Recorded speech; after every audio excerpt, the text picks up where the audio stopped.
जीरा, धनिया और हल्दी तीनों मुख्य मसाले अब फिर से चर्चा में है। जीरा धनिया की नई बुआई जहां दिवाली बाद होगी, वहीं नजर हल्दी की फसल के ग्रोथ पर टिकी हुई है।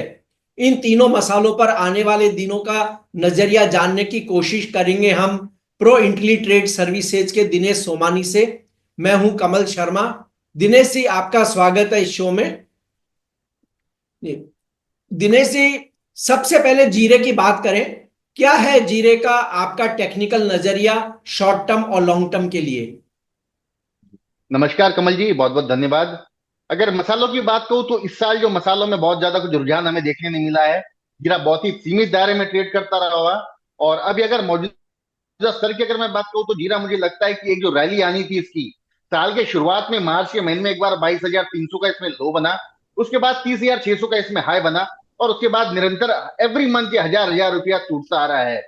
मौजूदा स्तर पर 24,000 का लेवल एक मजबूत स्तर है, एक सपोर्ट जोन है। और मुझे लगता है कहीं ना कहीं सोइंग घटने की संभावना है, ये स्तर मेंटेन भी रह सकता है।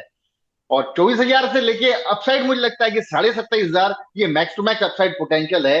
इस दायरे में आने वाले 2 से 3 महीने यही खेलता रहेगा। इसमें बहुत ज्यादा अत्यधिक तेजी भी नजर नहीं आती है या 24,000 से ज्यादा मंदी भी नजर नहीं आती। जी। और दिनेश जी, जहाँ देखिए, राजस्थान हो, मध्य प्रदेश और गुजरात हो, तीनों राज्यों में इस बार बारिश बहुत अच्छी हुई है। किसानों से आरंभिक बातचीत के अनुसार वे धनिया के बजाय दूसरी फसलों की ओर मुड़ने पर विचार कर रहे हैं। अब लेकिन हम टेक्निकल स्तर से बात करें तो धनिया के अंदर शॉर्ट टर्म और लॉन्ग टर्म आपका व्यू क्या रहेगा? बिल्कुल कमल जी, पिछली बार नमी काफी कम थी जमीन में और इसी के चलते चने में यील्ड काफी लॉसेस हुए हैं। पर इस साल मौसम काफी अच्छा रहा है, बरसातें बहुत अच्छी हुई है, तो मुझे लगता है कि अन्य कमोडिटीज के अंदर किसान का रुझान निश्चित तौर से रहेगा।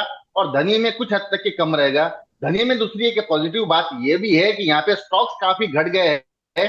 और अभी भी इनको 4 महीने और लगेंगे, जहाँ 25 से 30 लाख बोरी और धनिया इनको लग सकता है।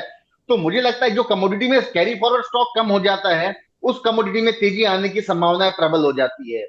टेक्निकली स्पीकिंग मैं कहूंगा 7340 एक ब्रेकआउट था, जिसके ऊपर उसमें 7640 का लेवल बनाया था।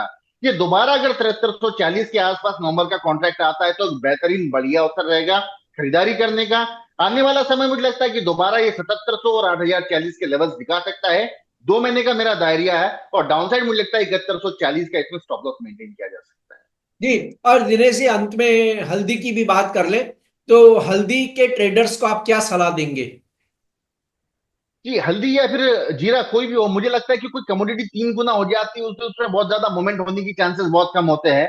जैसे जीरा हमने देखा 22,000 से 67,000 हुआ था। और हल्दी हमने देखी थी 6,500 से 20,000 हुई थी। 3 गुना होने के बाद में इसकी मूवमेंट रेस्ट्रिक्ट हो जाती है।